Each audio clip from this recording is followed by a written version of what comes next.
Live from New Delhi, you're watching DD India News Hour, India's voice to the world. I am Deepika, and coming up in the next 1 hour.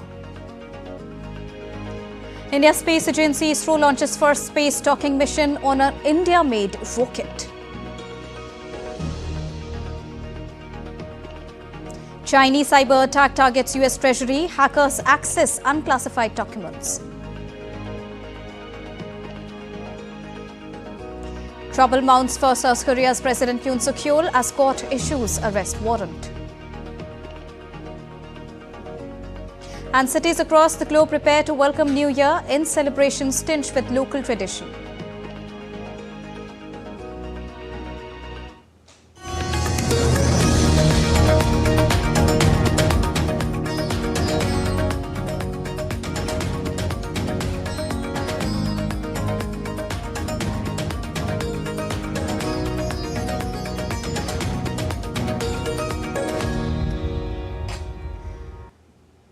A South Korean court issued an arrest warrant for impeached President Yoon on Tuesday, who faces a criminal investigation for possible insurrection after declaring martial law on the 3rd of December. Now, Yoon's lawyer called the warrant invalid, while the supporters and the opponents rallied near his residence in Seoul. Some of the residents called the warrant late but fortunate. Diptanshu has more. Take a look. After being impeached and suspended from power for imposing martial law on 3rd December, South Korean President Yoon's troubles keep mounting as he now faces an arrest warrant approved by a court on Tuesday. This marks the first ever arrest warrant issued for an incumbent president.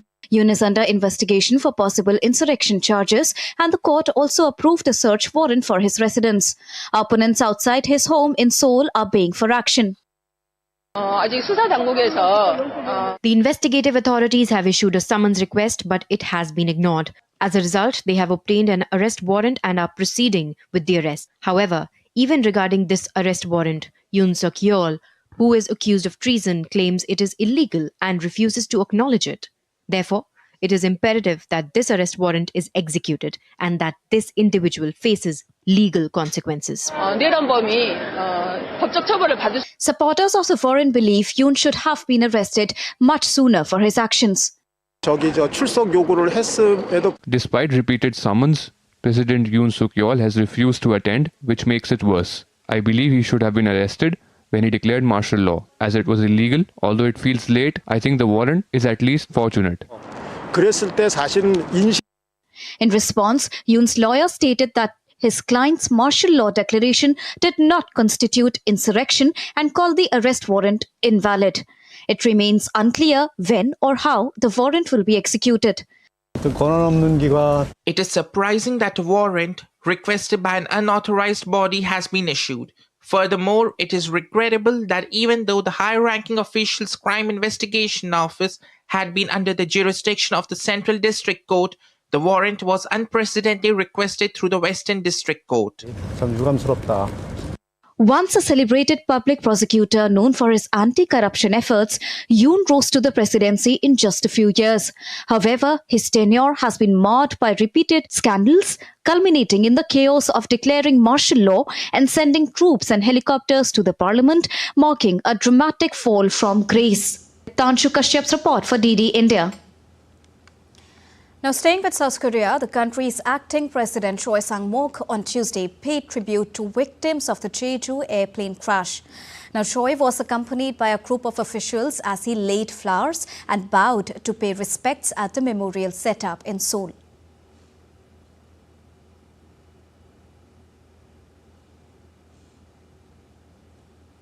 The acting South Korean president on Monday ordered an emergency safety inspection of the country's entire airline operation system as the investigators worked to identify victims and find out what caused the disaster. Meanwhile, the National Transportation Safety Board of United States sent investigators, including an accredited representative and investigators with specialities in operational factors and airworthiness to South Korea to assist with the investigation of the 29th of December Jeju air accident that left 179 people dead. Now, North Korean leader Kim Jong-un has pledged to solidify ties with Russia in a letter to President Vladimir Putin. In his message, Kim conveyed New Year greetings to Putin, the Russian people and their troops in the country, while expressing his willingness to further enhance bilateral relations, which he said were elevated to new heights through new projects this year. Kim and Putin signed a mutual defense treaty in June, strengthening their strategic partnership. North Korea has since deployed thousands of troops to support Russia in its conflict with Ukraine.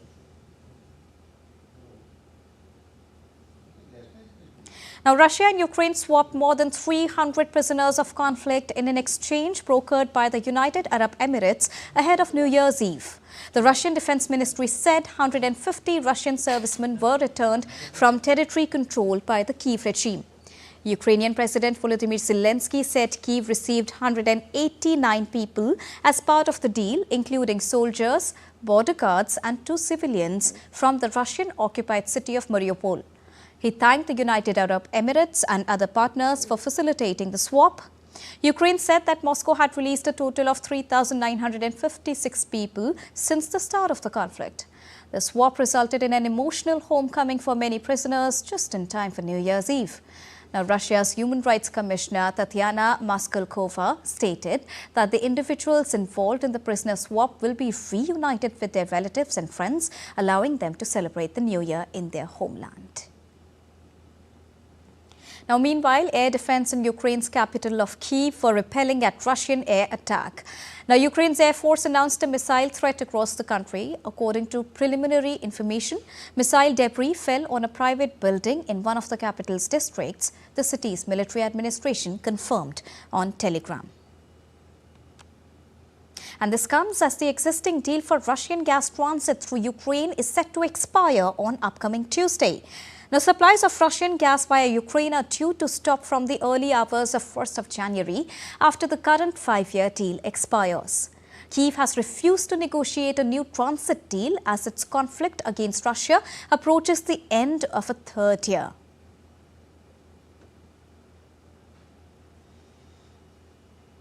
Russia President Vladimir Putin said last week that there was no time left after this year to sign a new Ukrainian gas transit deal, laying the blame on Kyiv for refusing to extend the agreement. The Soviet-era Urengoy-Pomare-Uzhhorod pipeline brings gas from Siberia via the town of Sotsa, now under the control of Ukrainian soldiers in Kursk region. It then flows through Ukraine to Slovakia. In Slovakia, the gas pipeline splits into branches going to the Czech Republic and Austria. Syria's new foreign minister Asad al-Shibani told his Ukrainian counterparts Andriy Sybiha that Syria hopes for strategic partnership with Ukraine as Kyiv moves to build ties with the new rulers in Damascus. Now, Sybiha also met Syria's new de facto ruler Ahmad al-Shara in Damascus on Monday and said Ukraine would send more food aid shipments to Syria after the expected arrival of 20 shipments of flour on Tuesday. Now, Ukrainian President Volodymyr Zelensky announced last Friday the dispatch of Ukraine's first batch of food aid to Syria as part of Kyiv's humanitarian grain from Ukraine initiative in cooperation with the United Nations World Food Programme. There will be strategic contributions and partnership between us and Ukraine on political, economic and also social levels. We also have scientific collaborations that we will restart with Ukraine. I am here to pass a personal message to Syrian people from Ukrainian President Volodymyr Zelensky. The message is clear. We are with you. We are ready to help the Syrian people because Ukraine is interested in stable Syria and development of cooperation is beneficial to both our nations. We have pledged to support food security as soon as possible. A plane carrying aid from Qatar has landed at Damascus International Airport on Monday. The aircraft carried humanitarian aid including ambulances, medicines and food supplies, as well as technical assistance to support the resumption of Syrian airport, all provided by the Qatar Fund for Development. The Israeli military intercepted a missile launched from Yemen before it crossed into Israeli territory. Yemen's Houthis have been firing missiles and drones at Israel and ships in the Red Sea and Gulf of Aden. In recent weeks, they have claimed to have fired several missiles at Israel, triggering retaliatory strikes from Israel, targeting the rebels' strategic assets and infrastructure. They have stepped up their attacks since November's ceasefire between Israel and another Iran-backed group, Hezbollah, in Lebanon. While on Monday, Israel's ambassador to the United Nations issued what he called a final warning to the Houthis to halt their missile attacks on Israel, saying they otherwise risk the same miserable fate as Hamas, Hezbollah and Syria's Bashar al-Assad if they persisted. Now, Bangladesh is maintaining contact with both the Myanmar government and the Arakan army, the rebel group controlling the border region with Bangladesh, said Home Affairs Advisor of Bangladesh, Lieutenant General Mohammad Jahangir Alam Chaudhry. He made the remarks while addressing journalists after visiting the Teknaf border area with Myanmar on Monday afternoon. The advisor said that the Arakan army has taken control of significant portions of Myanmar's Arakan state. Given this complex situation, Bangladesh has been engaging with both the Myanmar junta government and the Arakan army, reports United News of Bangladesh. And regarding the recent influx of Rohingya refugees, the advisor mentioned that between 50,000 and 60,000 Rohingya had illegally crossed into Bangladesh, evading border guard Bangladesh surveillance.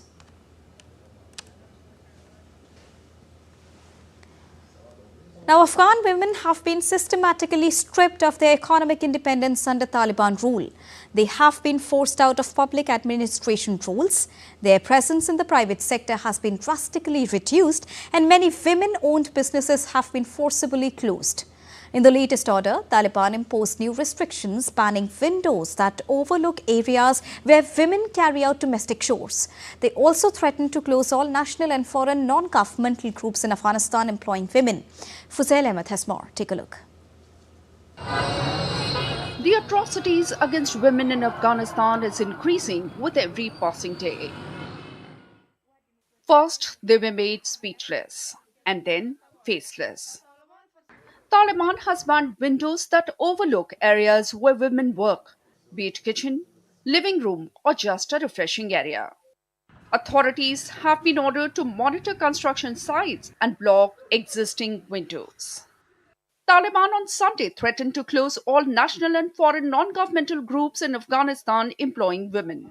Taliban's economy ministry issued a letter warning NGOs against employing women.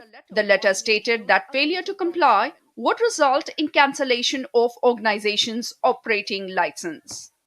It comes 2 years after they told NGOs to suspend the employment of Afghan women. Since August 2021, the Taliban have systematically dismantled women and girls' access to education in Afghanistan, enforcing increasingly dire restrictions. Girls were first banned from secondary schools in March 2022, followed by suspension from universities in December of the same year. I was studying IT when the Taliban came to power and banned access to classes for women. After that, I was very disappointed. I isolated myself at home. Then I went for English classes, which were also banned by the Taliban. It did not stop there. They even stopped women from attending institutions offering medical education. We may not see the impact very quickly, but after 3-4 years, we will see the number of maternal mortality rate will go up and up, high and high. Afghanistan now ranks among the world's countries with the highest rates of gender-based violence. In 2023, data revealed that 28.7% of Afghan girls under 18 were married, including 9.6% under the age of 15. UN Women analysis showed that by 2026, the impact of leaving 1.1 million girls out of school and over 100,000 women out of university is correlated, with an increase in rate of early childbearing by 45% and an increased risk of maternal mortality by at least 50%.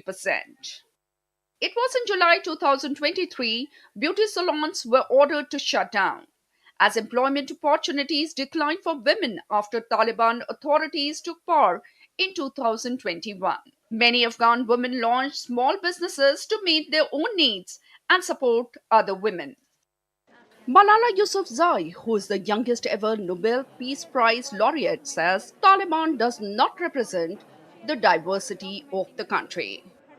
Islam does not prohibit a girl from learning. Islam does not prohibit a woman from working. I do hope that more Muslim countries and Muslim leaders come forward to challenge the Taliban.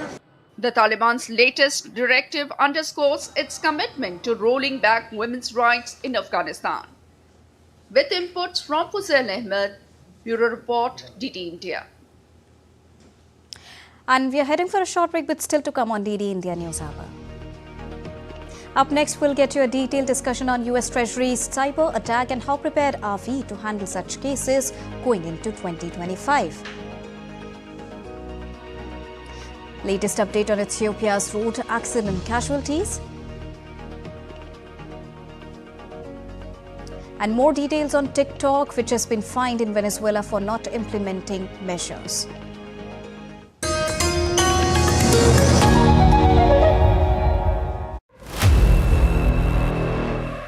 The year 2024 was marked by some historic elections across the continents, coupled with global unrest. Beat historic third-term win for Indian Prime Minister Narendra Modi with unprecedented mandate, US President-elect Donald Trump making a spectacular comeback. Curtains down for the year 2024. What an year it was.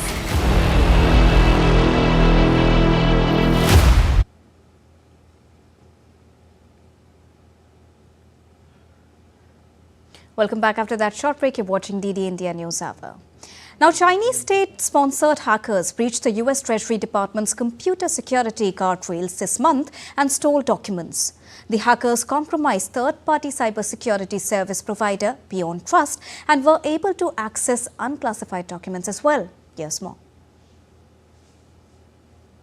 The US Treasury Department said Monday that a China state-sponsored actor was behind a cyber breach, resulting in access to some of its workstations.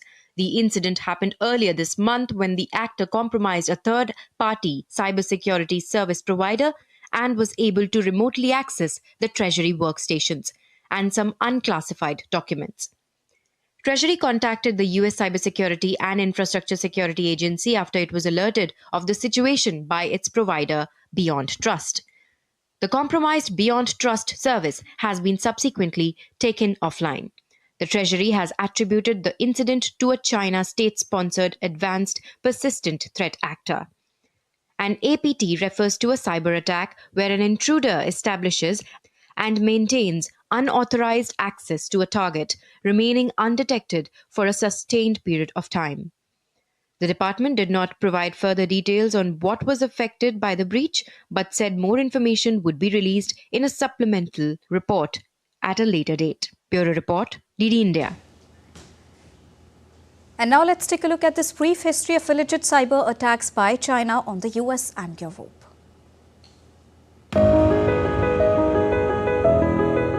In March 2024, US Department of Justice indictment revealed that 7 hackers associated with Chinese government were charged with computer intrusions targeting perceived critics of China and US businesses and politicians.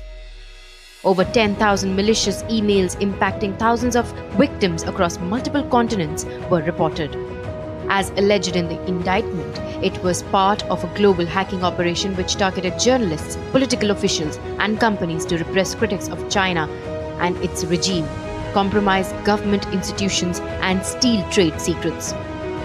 May 2024, Chinese hackers hit Britain's Ministry of Defence with a cyber attack that exposed sensitive information on every troop apart from the UK's Special Forces.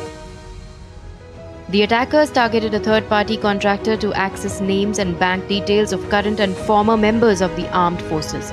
The UK Minister of Defence stopped short of publicly naming China as the culprit. February 2024, Chinese spies placed malware in a Dutch military network in 2023. The network was not connected to the Defence Ministry's main network which reduced damage.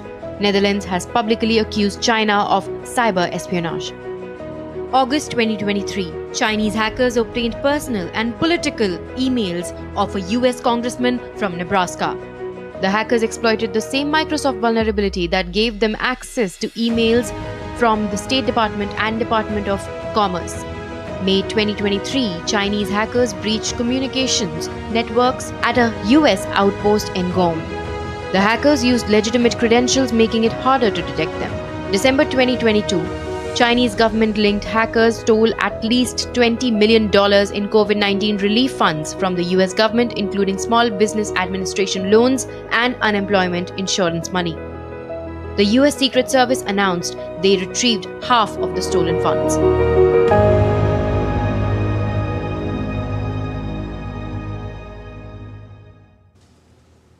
And now to discuss more on this, I am joined by Mr. Shubhimal Bhattacharjee, who is the expert IT and digital services. A very good afternoon to you, Mr. Bhattacharjee. Thank you so much for joining us here in our studios. When we talk about it, you just took a look at the report of the incidences that have taken place in previous so many occasions. When we talk about the growing number of instances, and if we talk about this particular instance as well, where US Treasury calls this as a major incident, why, first of all, US Treasury took a lot of time to identify this threat, because this happened in the early days of December?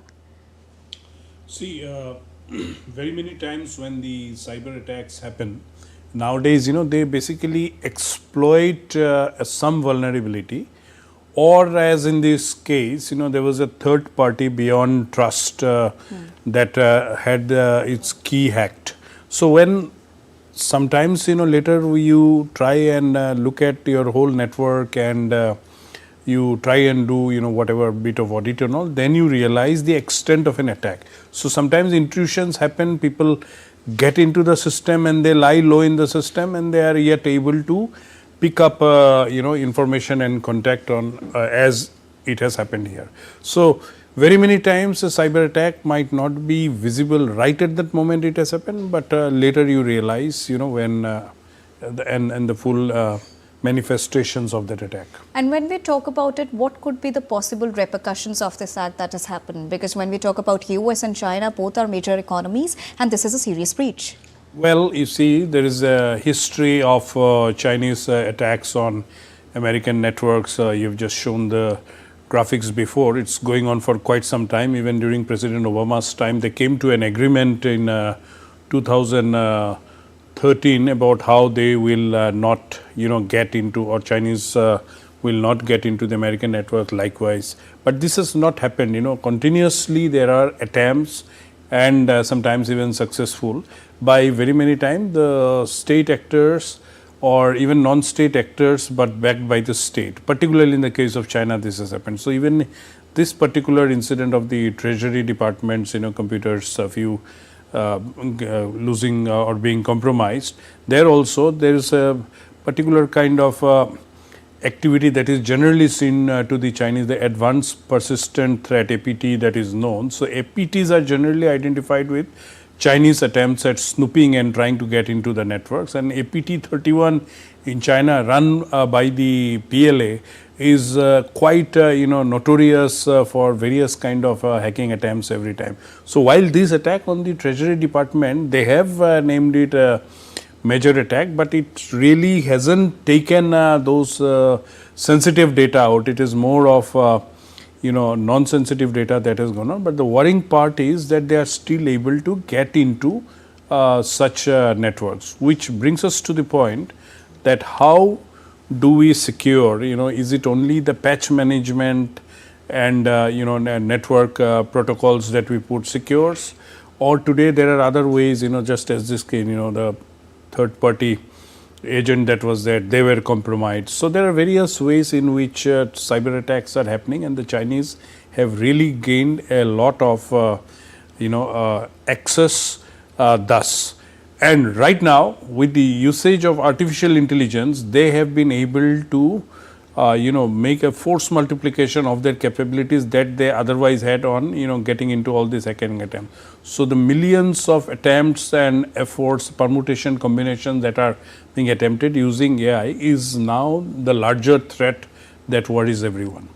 Like you and I, everybody is now concerned about cyber attacks, and Prime Minister Narendra Modi himself raised a cautious alert on how we should be careful about it. And he's always very, cautious about AI as well and the technological use of it. How prepared are we going into 2025 when we talk about security and cyber alert? Well, I think the government of India is very, very concerned and serious. The National Cyber Security Coordinator in the office of the National Security Advisor is directly mandated to not only coordinate with the ministries and agencies, but also to be able to take actions when it needs to. So the various police forces and entities that work on the ground ultimately go to a national security perspective when it comes to cyber attacks. So we are, I won't say this is something that you can say you are foolproof prepared, because they try and exploit. This is a very dynamic game, but we are not neglecting anything, and we are trying to bolster our available defenses to much larger capacities by investments, by getting in more people into the system, by bringing in more secure practices into the system. And particularly, as you mentioned, when AI comes and is seen as quite a disruptor, and even in terms of launching cyber attacks and all, I think India is focused security aspects of AI and how you particularly take care of them. This is a focus of the government. So I would think that in the days and years to come, this is going to be one of the highest priority. As you know, cyber security is a real perspective of national security as the government has defined. So there would be far much more steps beyond only the laws, but also in terms of making yourself available to be able to detect network threats as and when it happens, and then take corrective steps. All right. Thank you so much, Mr. Shubhimal Bhattacharya, for joining us and bringing us a rounded perspective on how the world is looking at cyber attacks right now. Thank you very much. Moving on. Now, Venezuela's top court on Monday fined TikTok $10 million for failing to prevent the spread of viral challenges that have harmed minors. The Supreme Tribunal of Justice fined TikTok in connection with viral challenges that the authorities say left 3 adolescents dead from intoxication by chemical substances. The court said that the money will be used to create a TikTok victims fund intended to compensate for the psychological, emotional and physical damages to users, especially if these users are children and adolescents.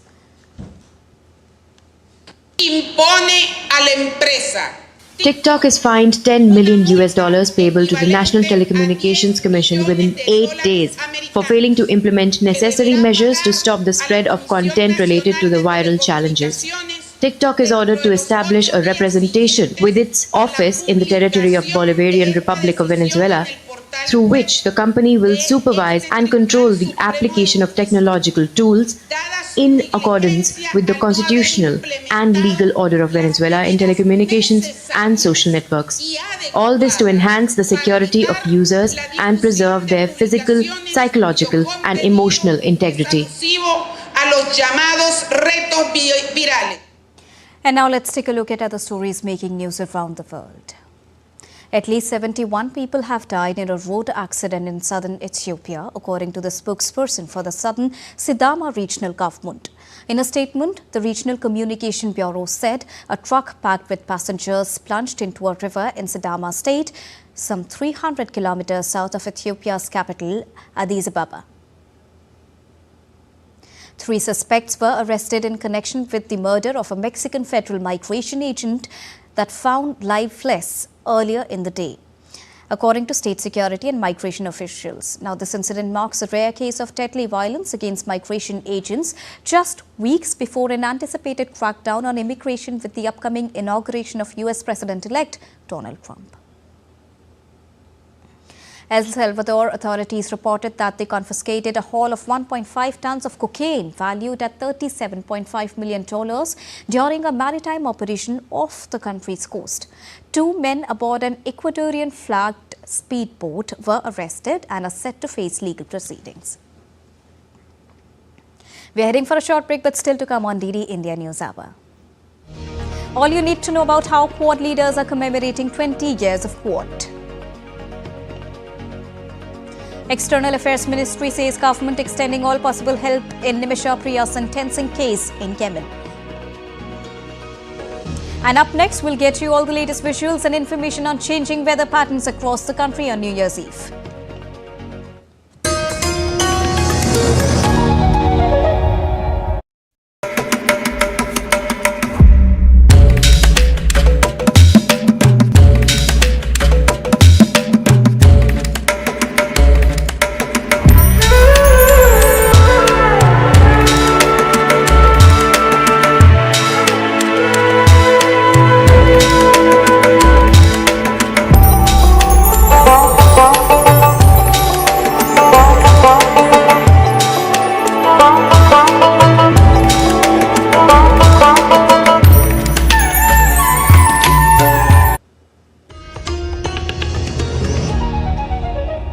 Welcome back after that short break. You're watching DD India News Hour, and now it's time to quickly recap top headlines of the hour. India Space Agency ISRO launches first space docking mission on an Indian-made rocket. Chinese cyber attack targets US Treasury. Hackers access unclassified documents. Trouble mounts for South Korea's President Yoon Suk Yeol as court issues arrest warrant. In a major milestone, the Indian Space Research Organisation launched its year-end mission PSLV-C60, carrying the space docking experiment or SpaDex from Sriharikota in Andhra Pradesh. Now, this historic mission aims at achieving the rare feat of docking two satellites in space. Just after 10 p.m. according to Indian Standard Time on Monday, PSLV-C60 rocket lifted from the first launch pad at Sriharikota and placed two small satellites, each weighing 220 kilograms, in the right orbit of 475 kilometers circular orbit after over 15 minutes of flight. Now, the first satellite separated 15.1 minutes after the launch, followed by the second at 15.2 minutes. Designed as a cost-effective technology demonstrator, SpaDex will showcase rendezvous, docking and undocking of two small spacecraft in low Earth orbit, paving the way for advanced in-space operations. I'm really happy to announce the successful accomplishment of the launch of PSLV-C60 for the SpaDex mission. The rocket has placed the satellites in the right orbit, which is 475 kilometer circular orbit. SpaDex two satellites are moved. You would have seen in the animation that they moved little one behind the other. So over the period of time, for the days, it will pick up further distance, travel to almost a 20 kilometer distance away. Now, ISRO is gearing up to achieve a significant milestone with a geosynchronous launch vehicle missile scheduled in January, which is set to become the 100th launch from the Sriharikota spaceport. Monday's PSLV-C60 mission was the 99th launch from Sriharikota. For us, this is the 99th launch of any launch vehicle from Satish Dhawan Space Center. So that's also a very important number. So we are going for the 100th launch and in the beginning of next year. In this 99th launch, the PSLV, the Corelon configuration of the PSLV-C60, placed two SpaDex satellites weighing 220 kilograms into a circular orbit of 475 kilometers. Talking to the media, ISRO chairman said that the first stage of PSLV will provide the housekeeping support for the payloads, with the process expected to complete soon. Payloads. They are not satellites. They are going to be attached to the stage, conducting experiments for next 2 months. The upper stage of PSLV will act as a spacecraft, providing all the housekeeping support for the payloads to operate. And that will be done in a lower orbit. That will be lower to 350 kilometer. And the process is currently going on, still not reached there. So tonight, in another, maybe in less than an hour, it will reach. After that, we will have many activities to continue. You heard that the SpaDex will have many operations tomorrow onwards, arresting its motion and reaching the docking condition on possibly on 7th of January. Now, following the success of the SpaDex mission, Dr. Jitendra Singh, Minister of State for Space and Technology, praised the team behind the mission. He also highlighted the importance of India's docking system and its significance in space exploration. This is one of the first experiments undertaken by India as far as the docking technology is concerned. But I think what makes it special is that it is a purely indigenous technology, and that's why it's been appropriately named as Bharatiya docking technology. And that is very much in keeping with Prime Minister Modi's mantra of Atmanirbhar Bharat. Space missions are just a fraction of the cost of the counterpart missions sent by other agencies, though we are in a select lead of just about 3 or 4 nations. Our application of space technology in different sectoral projects is much higher in scale compared to any other country. Whether it's the health sector, it's the agriculture sector, so you name any sector, space technology in India has been applied almost in every sector of development and every infrastructure project. And to discuss more on this, I am joined by Lieutenant General Anil Bhatt, Director General, Indian Space Association. Good afternoon, sir. First of all, many congratulations to you on another and rather historic achievement that India has achieved. Please help us understand the significance of the successful docking for India specifically. So, amongst many achievements of ISRO, SpaDex, that is the space docking experiment, which is going to take place on 7th, is another step towards the direction of what we do as a spacefaring nation. What SpaDex achieves is a docking capability, that is 2 different systems in space can dock together. They can exchange electricity with each other, and maybe in future human beings can also move from one to another. This is very important for our Chandrayaan 4 mission, for later when the Bharat Antariksh Station is made, because many components of the Bharat Antariksh Station will be taken up in space and then docked together. And also, most importantly, for the manned moon mission which takes place in 2040, again, this docking capability to be there with ISRO would be very important. And now the 2 satellites, that is the chaser and the target, would be separated by about 20 kilometers, and then slowly they will come near each other and dock with each other. How is it going to benefit the common people when we talk about it of the country, and also further place India's space ambition on international platforms, sir? Space has a spin-off, or everything what is achieved in space has a spin-off on Earth. As on today, you and me, when we check the weather, we are using space. When we take out money from the ATM, when we move with the help of Google, everywhere space is being used. And in future, more and more, they envisage that quite a bit of manufacturing, which will go and take place in microgravity, will take place in the Antariksh stations. And all new discoveries which take place there in the Indian Space Station will have fallouts and advantages for people on Earth. All right. Thank you so much, sir, for joining us and bringing us a quick and rounded perspective on this latest development and achievement as we move closer towards the upcoming year 2025. Thank you. Moving on, Indian government is extending all possible help in the matter of Nimisha Priya.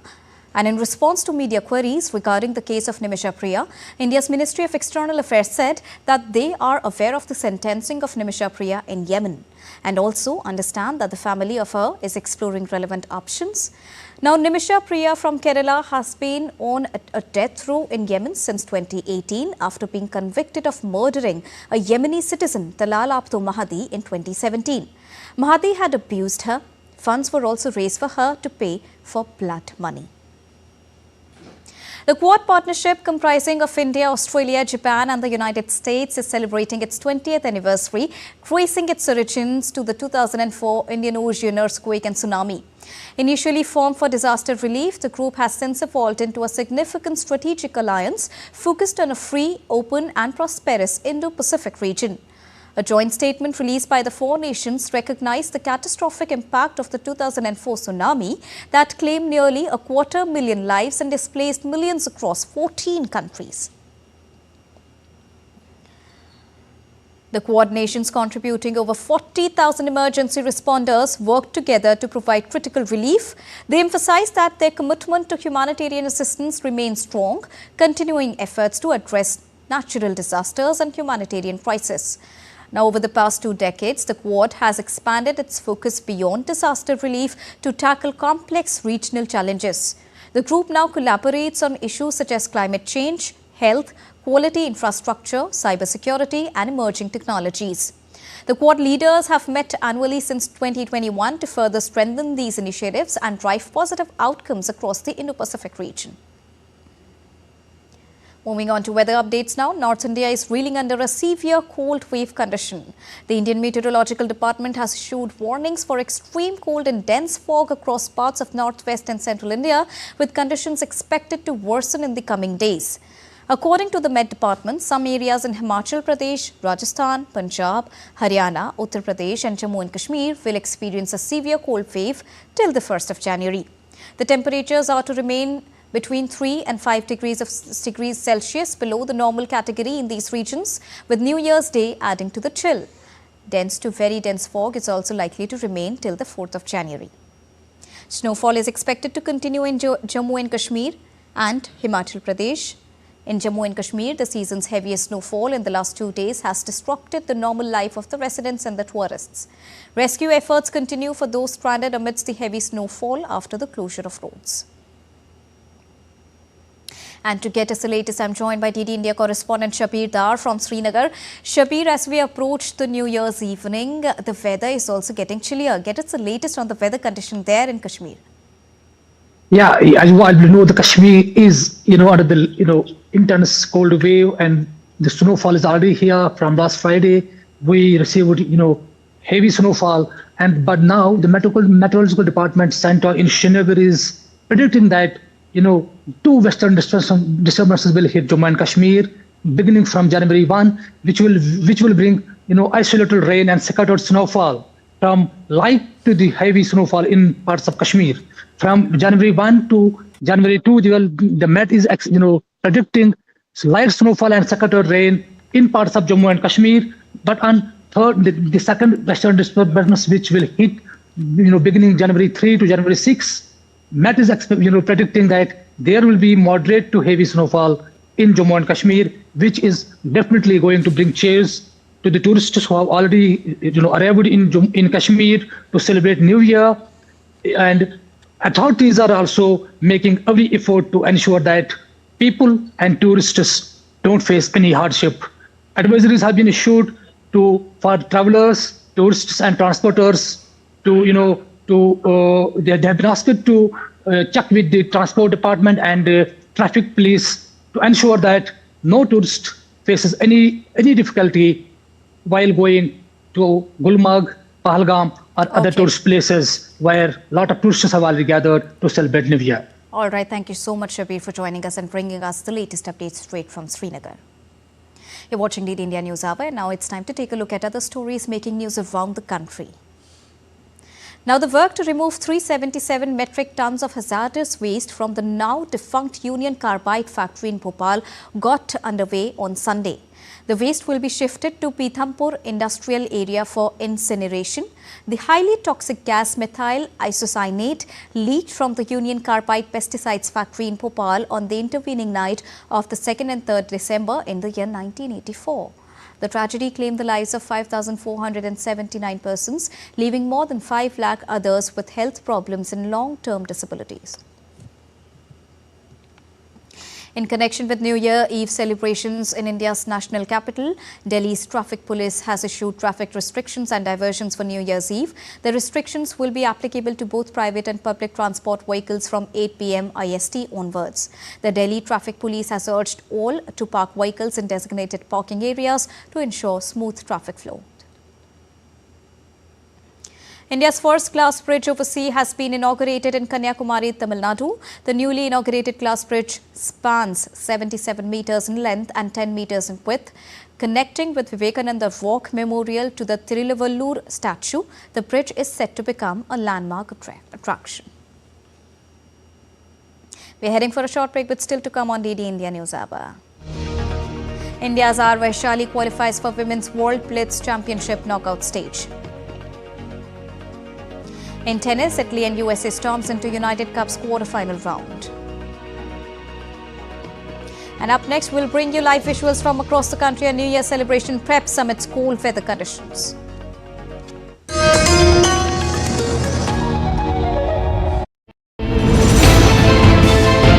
Geopolitics and trade deals.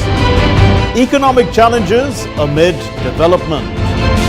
Hard work and the path to prosperity. It's the economy always.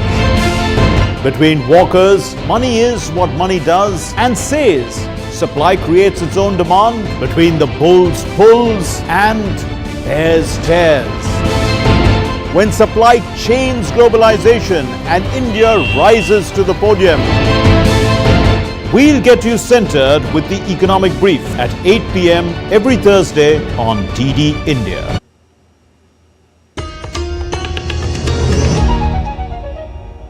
Welcome back after that short break. You're watching DD India News Hour. Time now to get you all the latest from the world of sports. To begin with chess first. Grandmaster Vaishali has qualified for the knockout stage of Women's World Blitz Championship 2024 after winning 8 of her first 10 matches in New York. Vaishali was the lone Indian to qualify for the second stage after newly crowned World Rapid Champion Koneru Humpy, who missed out on the top 8, finishing at 9th position. Barring China's Lei, who finished second behind Vaishali, all other qualified players ended up with equal points as Humpy. However, Humpy had the worst tie breaks that saw her finish just outside the qualification spot.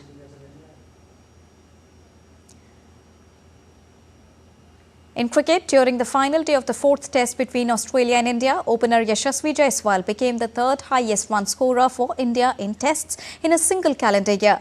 Jaiswal played a knock of 84 runs from 208 balls, including 8 boundaries. With this knock, Jaiswal completed 1,478 runs in a single calendar year. Cricketing icon Sachin Tendulkar leads the list with 1,562 runs in the year 2010, while legend Sunil Gavaskar sits in the second place with 1,555 runs. Yashasvi Jaiswal also became the first visiting batter since New Zealand's Martin Crowe in 1987 to score more than 75 runs in each innings at the Melbourne Cricket Ground. Moving on to soccer now, Liam Delap secured Ipswich Town their first home victory of the Premier League season, defeating Chelsea by 2-0 on Tuesday. Delap opened the scoring with a 12th minute penalty. The 21-year-old striker continued his brilliance by assisting Omari Hutchinson for Ipswich's second goal. Despite an impressive 8-match winning run earlier this season, Chelsea have now failed to score in their last 2 games and remain 4th in the league. The victory lifted Ipswich above Leicester City into 8th position, just 1 point from safety as they battle to escape the relegation zone. Staying in soccer, Newcastle United defeated Manchester United by 2-0 at Old Trafford, marking only their second league victory at the iconic venue since 1972. The victory also condemned Manchester United to their third consecutive home loss in all competitions for the first time since the 1962-63 season. Goals from Alexander Isak and Joe Linton in the opening 19 minutes sealed the victory for the visitors. Isak has amassed 12 league goals this season, including 8 in his last 6 matches. United's woes leave them in 14th position, only 7 points clear of the relegation zone, with league leaders Liverpool awaiting them at Anfield on Sunday. In tennis, Italy and USA stormed into the quarter-final round of the ongoing United Cup on Tuesday.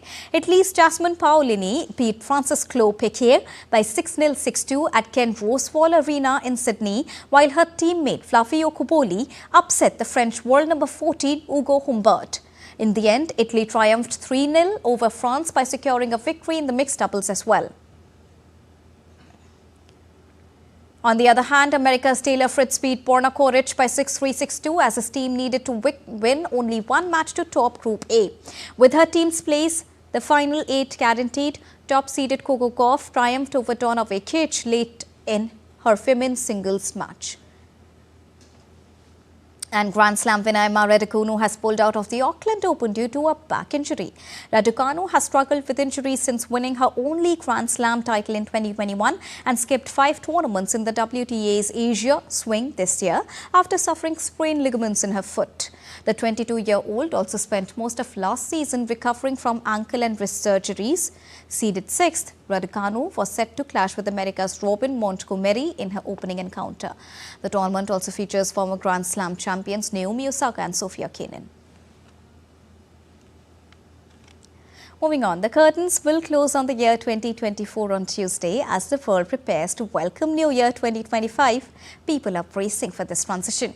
Rio de Janeiro's iconic Copacabana beach was buzzing with activity on Monday as preparations for the world's largest New Year Eve celebration were finalized.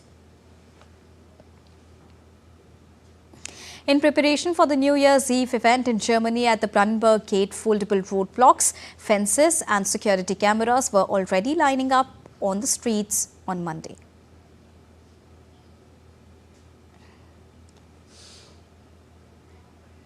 In the United States, preparations are in full swing at Times Square and nearby areas.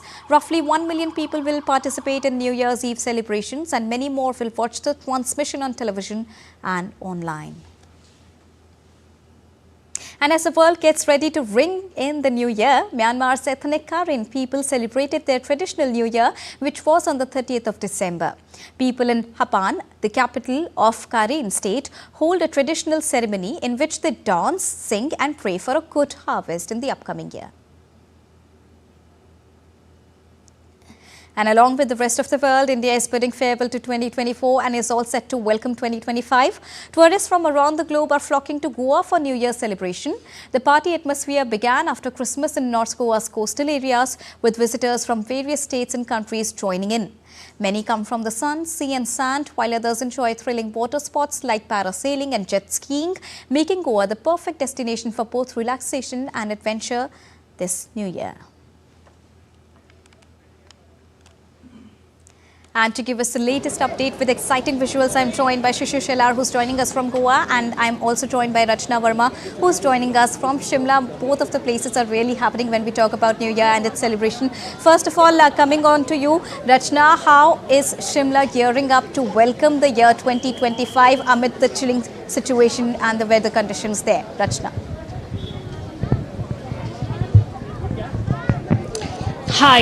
Hi Deepika, the countdown to 2025 has begun, and just like the entire world, this mountain city is also all set to welcome the new chapter of 2025. If I talk about the weather is very pleasant and very sunny here. The forecast is also says that for 31st and till the time of tomorrow, the weather will be very clear. And maybe after 2nd of the January, the weather may slightly change and people may again going to experience this snowfall. But right now it's very sunny and very pleasant weather here. And also, let's now cut across to Goa also. We could see a lot of crowd there in Shimla. But what is the current situation in Goa, considering the moderate temperatures, the exciting activities that one can witness in Goa? Shishir. Absolutely, Deepika. What the situation we have seen in Simla, quite opposite we have seen in Goa here. Absolute scorching heat, but that doesn't dampen the mood of the tourists who are arriving here to celebrate the New Year Eve. Obviously, the entire coastal belt of Goa is now flocking with the tourists here. Some of the domestic tourists, and many of them are foreign tourists here. Like every year, we've seen that thousands of tourists come to Goa, particularly the North Goa region, where we see quite a happening place, the beach parties. And many other activity occurred during this New Year and the Christmas Eve, and that's what even this time around also we have seen here. What the numbers we've got to know from the authorities that nearly lakhs of people already arrived in Goa in last couple of days here, and the festivity will continue for the next couple of days as well. Today being very important day here, that's the reason all the resorts and hotels have already jam-packed, and most of these resorts and hotels have actually arranged some of the important parties here, very dance, and along with the multi cuisines that probably they will serve to the tourists here. The second important attraction in Goa is of course the celebrities here. Most of the celebrities, the Bollywood celebrities and Hollywood celebrities have also arrived in Goa. Some of them will perform in some of the private parties here. We also seen the musicians and the international DJs will also be performing live in front of tourists at various locations here. So that's the reason the atmosphere is quite set here, even though scorching heat we are witnessing in Goa, but in spite of that, there is no dampening mood here. The other important fact, as far as the tourist concern and the safety is concerned, the Goa government have already beefed up the security at all the locations. Extra police force have been deployed here in North Goa also and in South Goa also. And some of the important tourist hub will be closely watched by the CCTV cameras also, along with the extra deployed forces. Coming back to you, Rachna, can you please give us a quick update on the security situation there ahead of New Year Eve celebration? Yeah, definitely. See, there was a no official state as currently there is. All right, thank you so much, Rachna and Shishir, for joining us and bringing us the live updates and the exciting visuals on how many cities are gearing up to welcome the year 2025. And that's all for this edition of DD India News Hour. But do let us know your thoughts on the news of the day. For those on the go, you can get all the latest news and updates from India and across the world on the DD India mobile app. The app is available on both Android and iOS platforms. Scan the QR code on the screen to download it right now. We'll be back with more news as it breaks here on DD India. I'm Deepika, and from all of us here in New Delhi, thank you so much for watching DD India News Hour. Namaskar.